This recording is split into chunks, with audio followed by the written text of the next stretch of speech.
there's a genre of game that I grew up playing in the form of things such as Fallout 1 and 2. Oh, yes. And the fact that there's a renaissance of these classic RPGs has me so excited, has me tickled, which is why it is my absolute pleasure to announce the upcoming expansion to Pillars of Eternity, The White March.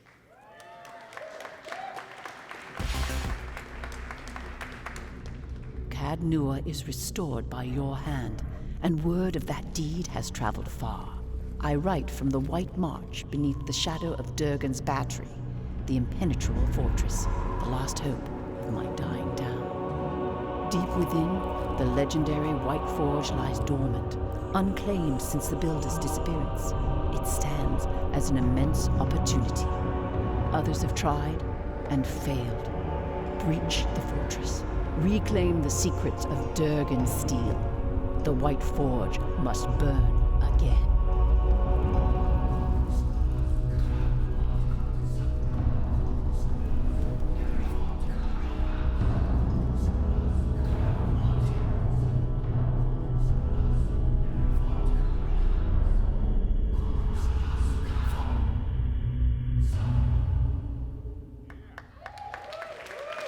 It's time to welcome the CEOs of Obsidian and Paradox, Feargus, Urquhart, and Fredrik Wester.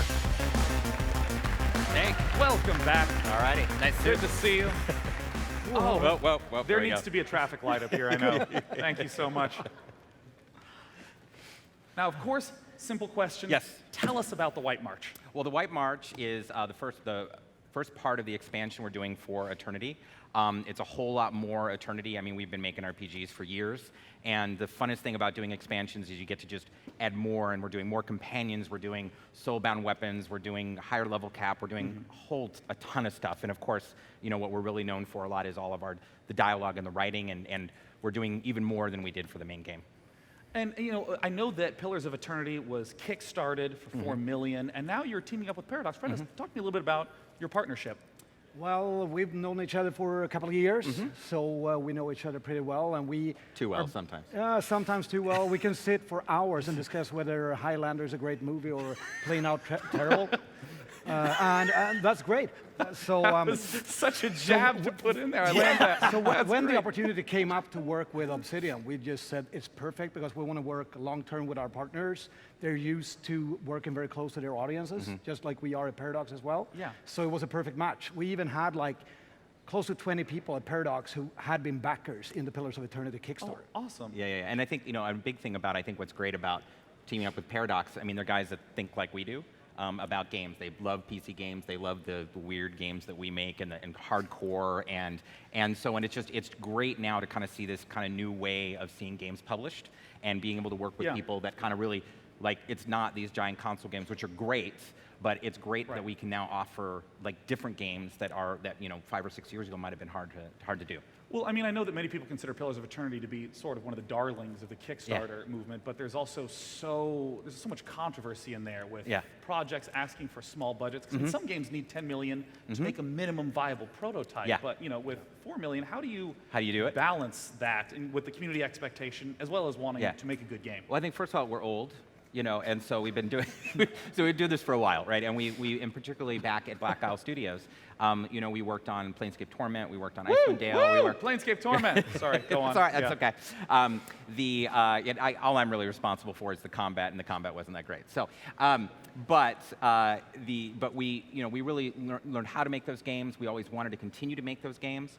And so when we got the 4 million, and then we actually got another $1 million between when the game kickstarted and kind of towards launch.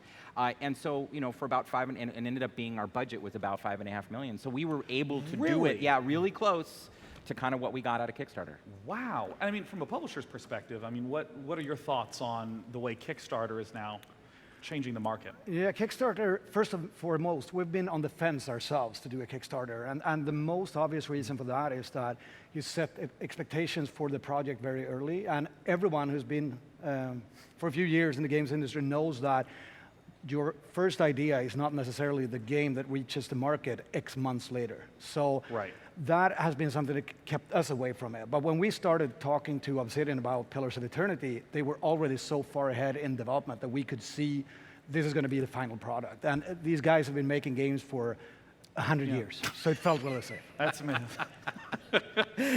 So, I mean, is it trying to balance the vision against what you're presenting, or is it just about, if that vision does change, do you feel comfortable communicating that, or is this just not an issue for the No, I think a lot of it is, I mean, we're, in the first foremost, we're gamers, and we do always bite off more than we can chew, right? And Standard.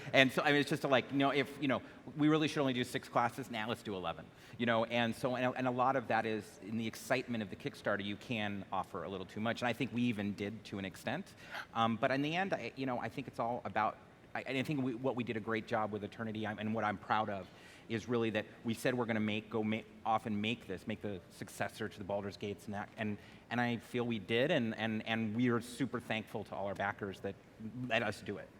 I'm super excited to see the White March soon, guys. Thank you so much Awesome. for coming Thank out. you. Yep. Feargus, Fredrik. Thank you. Thank Awesome. you. Thank you. Thank you.